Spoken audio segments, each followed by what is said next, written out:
నా ఎత్తుకి పై ఎత్తులేసి ఆ నరసింహంగాన్ని ఊర కుక్కలాగా నా మీద ఉసిగొలిపి వేడుక చూస్తూ ఎంజాయ్ చేస్తున్నావు కదూ.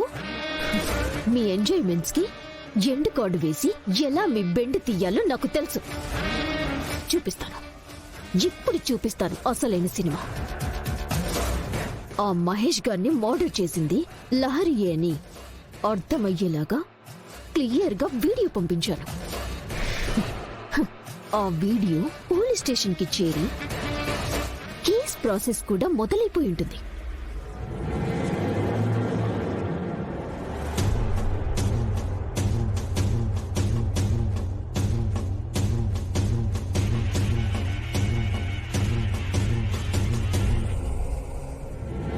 సార్, మన స్టేషన్కి ఎవరో కొరియర్ పంపించారు. ఎవరయ్యా పంపించింది? ఏమో సార్, అడ్రస్ లేదు. కొరియర్ వాడిచ్చి వెళ్ళిపోయాడు. అవునా? అవును సార్.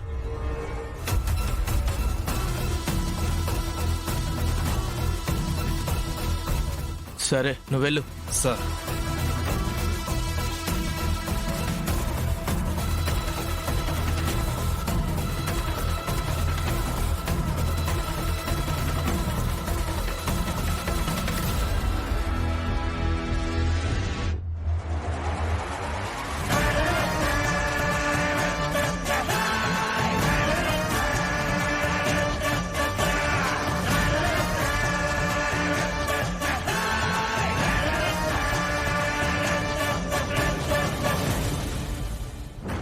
స్టేషన్లో కవర్ ఇచ్చేసావా?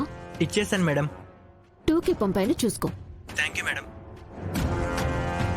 ఆనంద భైరవి, ఇప్పుడు ఏం చేస్తావో, నీ కూతుర్ని ఎలా రక్షించుకుంటావో రక్షించుకో. నేను కొట్టబోయే ఈ దెబ్బతో నీ బిడ్డ బతికి కాదు, నీ పరువు పేరు అన్ని ఒకేసారి వాషౌట్ అయిపోతాయి. ఇదంతా చూసి నీ గుండె ఎలా భరిస్తుందో, నీ ఊపిరాగకుండా ఎలా ఉంటుందో చూస్తాను.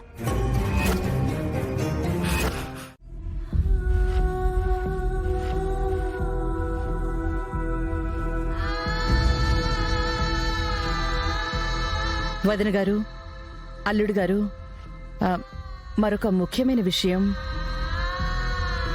పెళ్లిలోనే చేయాల్సిన కార్యక్రమం.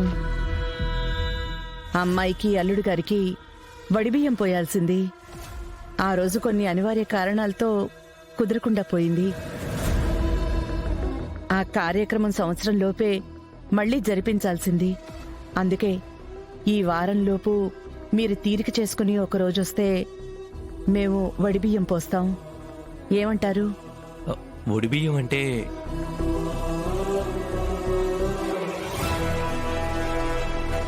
అలాగే వదిన గారు, మీరు ఎలా అంటే అలాగే. మీ పద్ధతులు సాంప్రదాయాల్ని మేమెప్పుడూ గౌరవిస్తాం.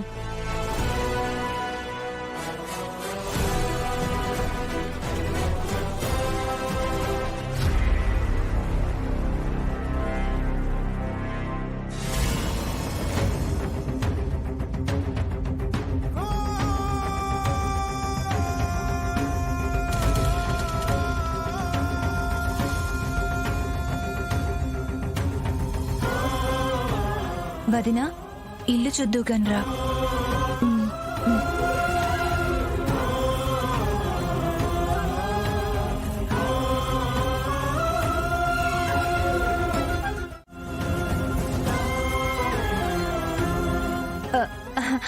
వదినా,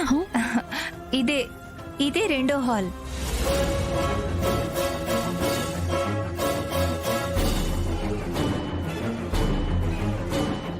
లహరి, ఏంటిది?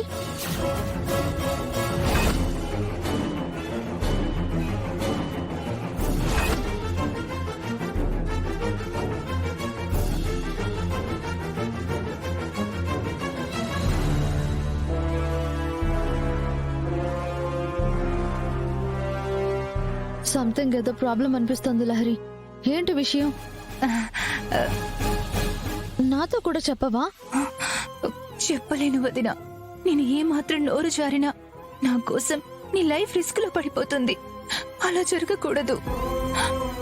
ఏమైంది? అబ్బే ఏం లేదు వదినా. దీన్ని చూసి నువ్వు నేను హ్యాపీగా లేననుకుంటున్నావా? ఇది కుక్కర్ కాలింది వదినా. ఫస్ట్ టైం ట్రై చేశాను కదా.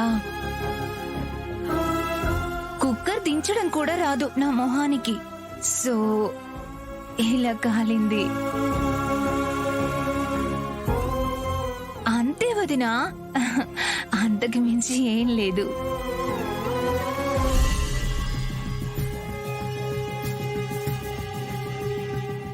సరేలే, అత్తయ్య గారు వెయిట్ చేస్తూ ఉంటారు, పద.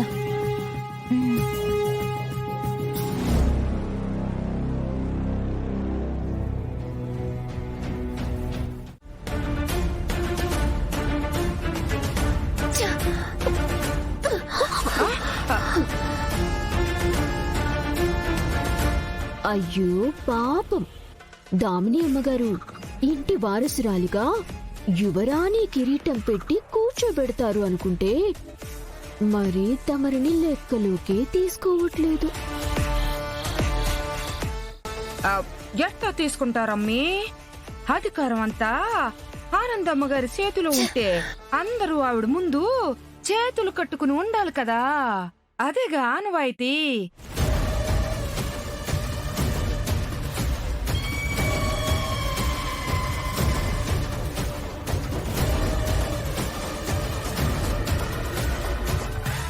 ఆనవాయితీ నేను మారుస్తాను.